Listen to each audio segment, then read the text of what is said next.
എന്നും പറഞ്ഞുകൊണ്ടിരിക്കുന്നത്. പഠിച്ചോ, ഏക ഇലാഹായ അള്ളാഹുവില്ലേ നമ്മൾ വിശ്വസിക്കുന്ന അള്ളാഹു, ആ അള്ളാഹുവിൽ വിശ്വസിച്ചാൽ ഇതിലൊക്കെ നടക്കണോ എന്ന് ശരിയായ ഒരു സുവിശേഷം നടത്തിയപ്പോ ഇയാളുടെ മനസ്സ് തെളിഞ്ഞു. അംറു ഇബ്നുൽ ജമൂഹ് അന്നിമിഷം മുസ്ലിമായി, മനസ്സാ മൂമിനായി.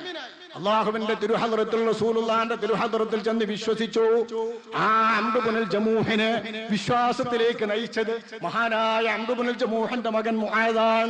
ചെറുപ്പക്കാരനാണ്, ഫത, നല്ല ചെറുപ്പക്കാരനായ അദ്ദേഹം അംറു ഇബ്നുൽ ജമൂഹ് എന്ന തന്റെ പിതാവ് ബദർ യുദ്ധത്തിലേക്ക് വന്നപ്പോ റസൂലുള്ളാഹിനോട് പറഞ്ഞു, അള്ളാന്റെ റസൂലേ, എന്റെ മക്കളെല്ലാം കൂടിയിട്ട് എന്നെ തടയുകയാണ്, അങ്ങ് ബദറിലേക്ക് പോകുമ്പോ ഞാനും പോരണം.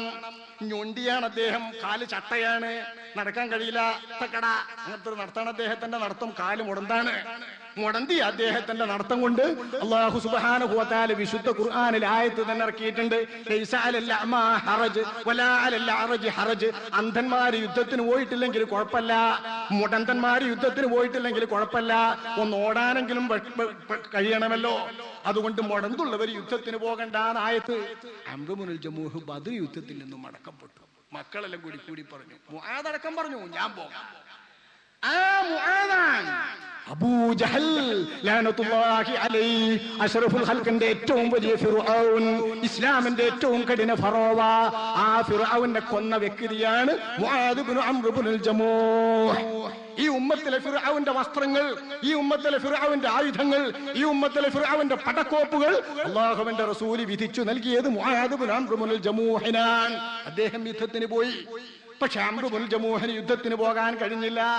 തൊട്ടടുത്ത കൊല്ലത്തിൽ അതാ വന്നു ഉഹദ് യുദ്ധത്തിന് വന്നപ്പോ മഹാനായ റസൂലുള്ളാഹിന്റെ മുമ്പിൽ വന്നിട്ട് ഉമൈർ ഇബ്നുൽ ബഹുമാനപ്പെട്ട അംർ ഇബ്നുൽ ജമൂഹ് റളിയല്ലാഹു അൻഹു തങ്ങൾ വന്ന് പറഞ്ഞു, അല്ലാഹുവിന്റെ റസൂലേ, കഴിഞ്ഞെല്ലാം ബദറിലേക്ക് പോരാൻ അനുവദിച്ചില്ല, അതുപോലെ എന്റെ മക്കൾ ഇക്കൊല്ലവും തടയും, എനിക്ക് ഉഹദ് യുദ്ധത്തിന് പോരാൻ കഴിയില്ല, മക്കൾ സമ്മതിക്കുന്നില്ല, എന്റെ മക്കളുടെ വാക്കങ്ങ് കേൾക്കരുത്, അള്ളാന്റെ ഹബീബേ, എന്നെ യുദ്ധത്തിനൊന്ന് പോരാൻ സമ്മതിക്കണം. ആരംഭ നബിതങ്ങൾ പറഞ്ഞു, അംർ, നിങ്ങൾക്ക് കാരണമുണ്ടല്ലോ, നിങ്ങൾക്ക് രോഗമുണ്ടല്ലോ, നിങ്ങൾക്ക് മുടന്തുണ്ടല്ലോ. അദ്ദേഹം പറഞ്ഞു, അള്ളാന്റെ റസൂലേ, ഇന്നി അർജു അൻ അഖ്തിറ ബിഅർജതി ഫിൽ ജന്ന, അല്ലാഹുവിന്റെ സ്വർഗ്ഗത്തിൽ ഈ മുടന്തോണ്ടൊന്ന് ചാടണം റസൂലേ, എനിക്കൊരു മോഹമുണ്ട്. ഈ കാലിന്റെ മുടന്തോയിട്ട് സ്വർഗ്ഗത്തിലൊന്ന് ചാടണം, ഒന്ന് വിലസണം, എന്റെ മുടന്തേറ്റ് സ്വർഗ്ഗത്തിലൊന്ന് ലാത്തണം, എന്റെ മുടന്ത് ഉയർത്തിയിട്ടും പൊക്കിയിട്ടും നടക്കുന്നത് സ്വർഗനിവാസികളൊന്ന് കാണണം, എനിക്കുമില്ലേ മോഹം, എന്റെ മോഹം അങ്ങ് നിരസിക്കരുത് റസൂലേ. അംർ ഇബ്നുൽ ജമൂഹ് റളിയല്ലാഹു അൻഹുവിന്റെ വിലാപം ആരംഭ നബി സല്ലല്ലാഹു അലൈഹി വസല്ലം തങ്ങൾ സമ്മതിച്ചു, മക്കളെ തിരിച്ചയച്ചു. മഹാനായ അംർ ഇബ്നുൽ ജമൂഹ് അദ്ദേഹം ഉഹദ് യുദ്ധത്തിൽ ധീരധീരം പോരാടി. അദ്ദേഹത്തിന്റെ കൂട്ടസുഹൃത്തായ, അദ്ദേഹത്തിന്റെ ഇഷ്ടസുഹൃത്തായ, അദ്ദേഹത്തിന്റെ ഭാര്യയുടെ സഹോദരനായ അബ്ദുല്ലാഹി ഇബ്നു അംർ എന്ന മഹാനായ ജാബിർ റളിയല്ലാഹു അൻഹുവിന്റെ പിതാവിനെയും കൂട്ടി രണ്ടുപേരും ധീരധീരം പോരാടിയിട്ട് ഷഹീദായി. മുടന്തുമായി നാളെ സ്വർഗത്തിൽ വരുന്ന അംർ ഇബ്നുൽ ജമൂഹ്, ഇത് നമ്മുടെ പ്രതീക്ഷയാണ്. അദ്ദേഹത്തിന്റെ പ്രതീക്ഷ പോലെ നമ്മുടെ പ്രതീക്ഷയും അല്ലാഹു പുലർത്തുമാറാവട്ടെ. അങ്ങനെ പറഞ്ഞുള്ളൂ. ശുഹദാക്കളാണെങ്കിൽ പോലും ഉറപ്പിക്കാൻ വയ്യ, അതല്ലാണ്ട് റസൂല് പഠിപ്പിച്ചതാ. അദ്ദേഹത്തിന്റെ ആശ പോലെ നമ്മളും ആശിക്കുക, അദ്ദേഹം സ്വർഗത്തിൽ വരുന്നു. മുടന്തേറ്റ് സ്വർഗത്തിൽ അങ്ങനെ നടക്കാനൊരു മോഹമെന്ന്, ഒരു മുടന്തന്റെ പറച്ചില്, മുടന്തേറ്റ് ചാടിയൊന്ന് സ്വർഗത്തിൽ നടക്കണ്ടേ എനിക്ക് എന്ന് അള്ളാന്റെ റസൂലിനോട് ഒപ്പ്. ഈ അംർ ഇബ്നുൽ ജമൂഹിന്റെ മകനാണ് മുആദ്. മുആദിന്റെ തന്റെ ഇടം കണ്ടോ നിങ്ങള്?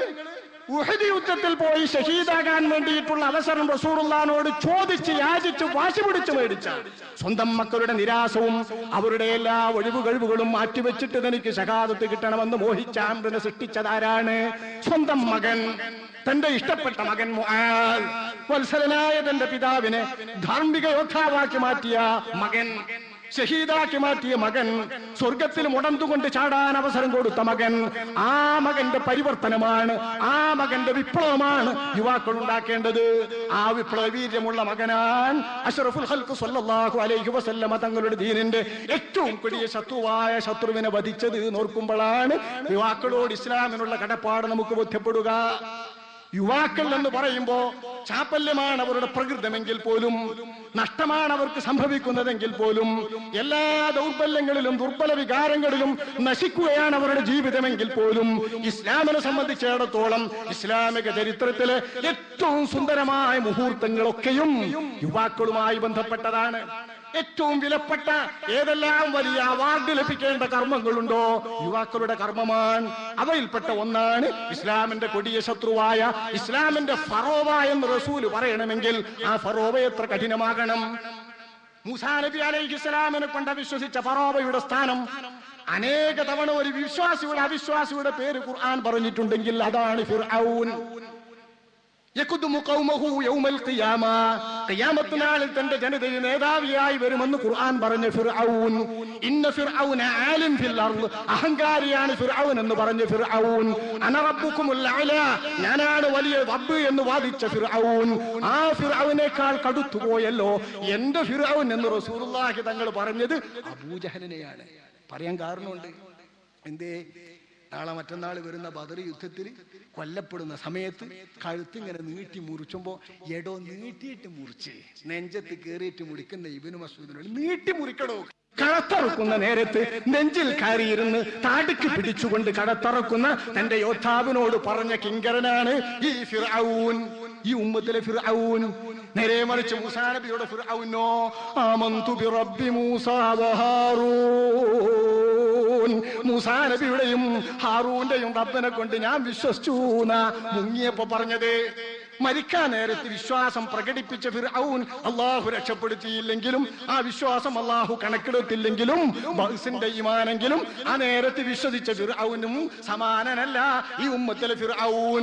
മരിക്കുമ്പോഴും മുഹമ്മദന്റെ തല കണ്ട് ഞെട്ടണം എന്ന് പറഞ്ഞ ഫിർഔൻ, ആ ഫിർഔനെ വധിച്ചതാരാണെന്ന് അറിയുമോ? അബ്ദുറഹ്മാൻ ഇബ്നു ഔഫ് റളിയല്ലാഹു അൻഹുവിലേക്ക് നമുക്ക് മടങ്ങാം. അദ്ദേഹം പറയട്ടെ കഥ. ഇമാം ബുഖാരി നിവേദനം ചെയ്യുന്നു തന്റെ സ്വഹീഹിൽ.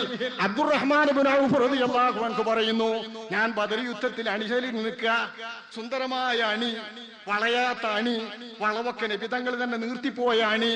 ഞാൻ എന്റെ അണിയിൽ അപ്പുറം ഇങ്ങനെ നോക്കി, പട തുടങ്ങാൻ വേണ്ടിയിട്ട് ഒരുങ്ങിയിരിക്കുന്ന സമയമാണ്. ആ നേരത്ത് അപ്പുറം നോക്കുമ്പോ ഞാനുണ്ട് ഹദീസത്തിൻ അസ്നാനുഹുമാ, വയസ്സ് ചെറുതായ രണ്ട് ചെറുപ്പക്കാര്. വലത്തു നോക്കുമ്പോൾ ഒരു ചെറുപ്പം, ഇടത്തോട്ട് നോക്കുമ്പോൾ ചെറുപ്പക്കാരൻ. ഞാൻ ആലോചിച്ച് കുട്ടികളുടെ അടിയിലുള്ളപ്പോ ഞാൻ വന്ന് പെട്ടത്. അങ്ങനെയുണ്ടല്ലോ പെടല്. ജുമാക്ക് തന്നെ കുട്ടികളുടെ അടിയിൽ പോയിരുന്ന ഒരു വിഷമല്ലേ. കുട്ടികളെ മറയിനോടുത്ത് വലിയോലെ മറയരുത് എന്ന് മറയിനോടുത്തും കൂടി പറയും പണ്ടക്കും പണ്ടേ.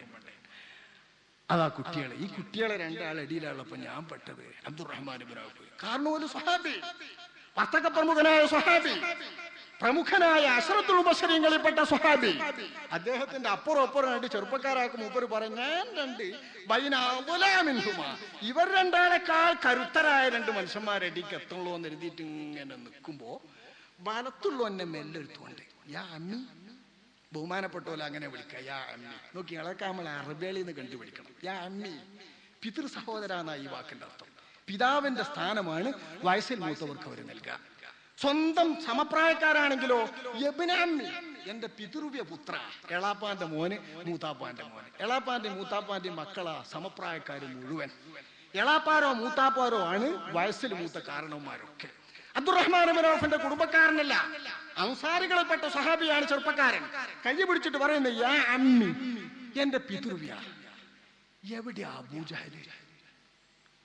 ഞാൻ ചോദിച്ചു, എന്താ കുട്ടിയെ എനിക്ക് അബൂജഹലിനെ കിട്ടിയിട്ട്, എന്തിനാ എനിക്ക് അബൂജഹലിനെ? അപ്പൊ ആ കുട്ടി പറഞ്ഞു, അബൂജഹലോ, അവൻ അല്ലാഹുവിന്റെ റസൂലിനെ അസഭ്യം പറയുന്നുണ്ട്, ചീത്ത പറയുന്നുണ്ട് എന്ന് കേട്ടു.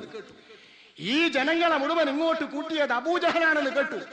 അവനെ ഞാൻ കണ്ടുമുട്ടിയാൽ മതി, എന്റെ വാളും അവന്റെ വാളും തമ്മിൽ ഏറ്റുമുട്ടിയാൽ ഞങ്ങളിൽ ആരാണോ ദൈവവിധിക്ക് ആദ്യം വരുന്നതെങ്കിൽ അവൻ മരിക്കും. രണ്ടാളൊരാൾ മരിക്കാതിരിക്കില്ല. ഞാൻ ആദ്യം മരിക്കണ്ടെങ്കിൽ ഞാൻ, അവനാദ്യം മരിക്കണ്ടെങ്കിലോ രണ്ടാളൊരാൾ മരിക്കാതെ വിടൂല.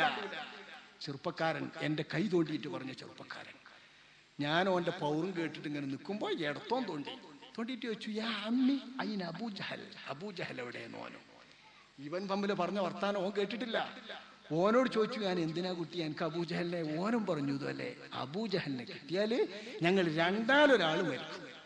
ആരാ? ഓനോ ആയുസ് ദീർഘം, എന്നാ ഓൻ ജീവിക്കും, ബാക്കിയുള്ളവ മരിക്കും. അങ്ങനെ പറഞ്ഞിരിക്കുമ്പോഴാണ് അബൂജഹൽ ഇങ്ങനെ ചാടുന്നത്. ഞാൻ അവർക്ക് രണ്ടാക്കും കാണിച്ചു കൊടുത്തു, അതാ നിങ്ങൾ തേടുന്ന അബൂജഹൽ. അബ്ദുറഹ്മാൻ ഇബ്നു ഔഫ് റളിയല്ലാഹു അൻഹു പറയുന്നു, പുലിക്കുട്ടികളായി രണ്ടുപേർ ഓടിച്ചാടി അബൂജഹലിന്റെ നേരെ പോയിട്ട് രണ്ടുപേരും കൂടി വെട്ടി. ആരുടെ വെട്ടാണ് കൊണ്ടത്, ആരുടെ വെട്ടിനാണ് മുറിഞ്ഞത്, ആരുടെ വെട്ടിനാണ് വീണത്